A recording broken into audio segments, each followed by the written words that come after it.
most important thing. You have to understand that in a free market capitalist society, because I am a free market capitalist, as I'm sure you are, we're not communists. You have to understand that these ideas and the things that aren't particularly good for the world are always going to exist. So what you need to be doing, and what I would advise everyone listening, I guess, to do, is to avoid these things yourself. I mean, there are lots of people who say, "Oh, we need to ban gay pride parades. We need to ban Pornhub. We need to ban this and that." Look, drugs have been banned for 60 years, and drug use has never been higher. The way to make sure that these things don't infiltrate society is to make sure these things don't infiltrate yourself, and they don't infiltrate your own life as men yourself. I know people, unironically, Republican podcasters who are relatively big. I'm not going to say any names, who will take cocaine and engage in what we would refer to as degenerate behavior, and then they'll go online and preach. The number one way to stop these things from spreading isn't to attack them at the source, because as long as there's a demand, there's always going to be a supply.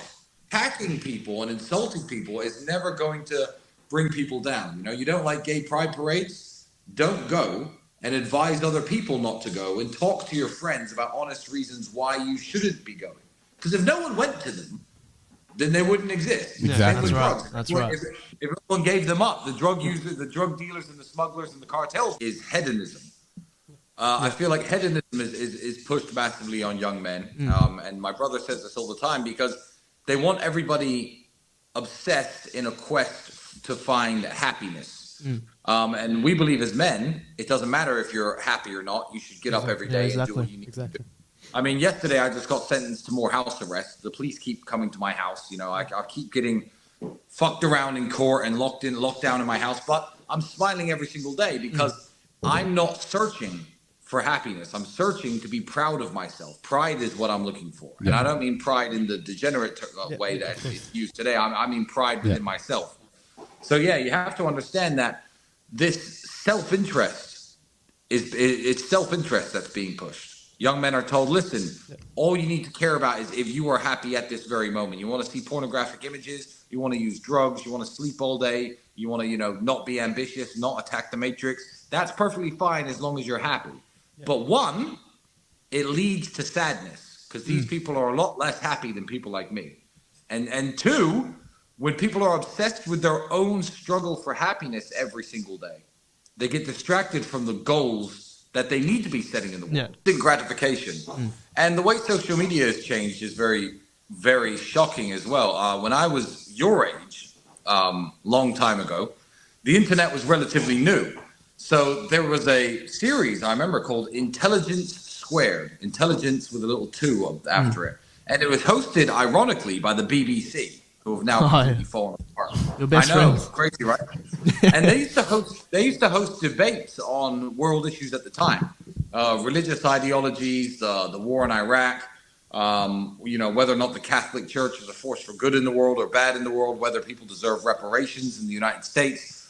And these debates were an hour and a half to 2.5 hours long, in a very long format. And to absorb all the information and to understand the points on both sides, you had to sit down and listen. But in the same way that 30 years ago, 40 years ago, a book could entertain somebody, because you'd have to sit down for hours on end and slowly get through all the words on the page. Yeah, you're right. Today, it's a world of instant gratification, and apps like TikTok and YouTube Shorts, etc. They definitely exacerbate the problem.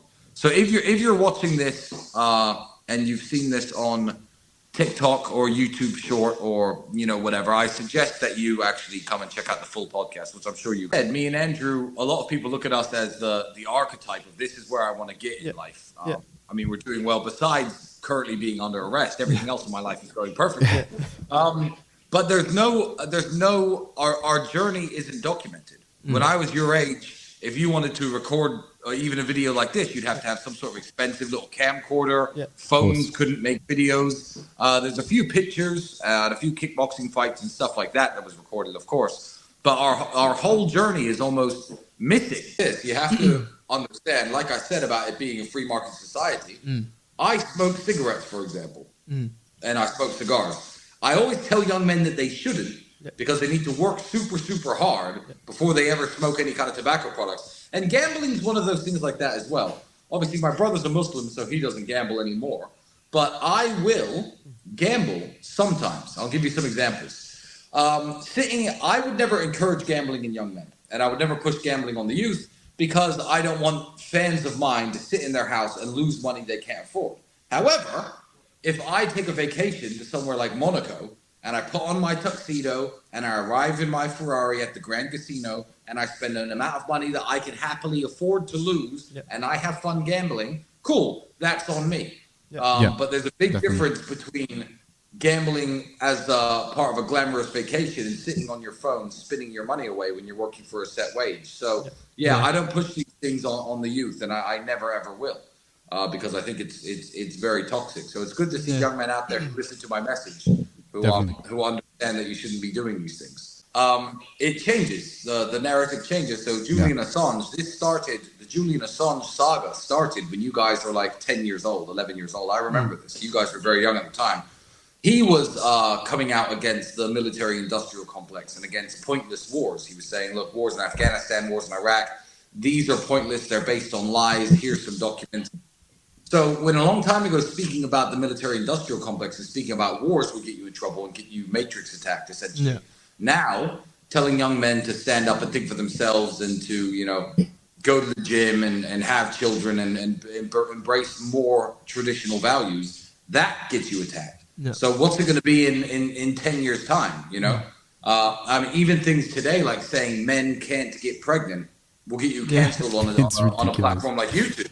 So ridiculous. The insanity is spiraling further and further down towards zero. It says, one, don't be afraid of bragging and don't be afraid of showing your receipts. If business is going well and you buy yourself a new Ford Mustang or a nice car, don't be afraid to show off. Don't be afraid of telling people this is how I got it. This is the work that I do. If you make good progress in your fitness, don't be afraid of showing off and saying, yes, this is what I look like now, but this is the reason. It's all based on hard work. And I'd say never ever base your message on hate. Base your message on common sense. Yeah. So when you're young, especially when in your 20s, I mean, I'm glad that they weren't recording the things I was saying when I was 20 because they used to talk about But so I'm probably glad I didn't have a podcast back then. Yeah. But never base your message on attacking anybody, and never base your worldview on attacking everybody. You have to understand that everybody in this world just wants to live a good life and they want to be happy, and some people are misguided.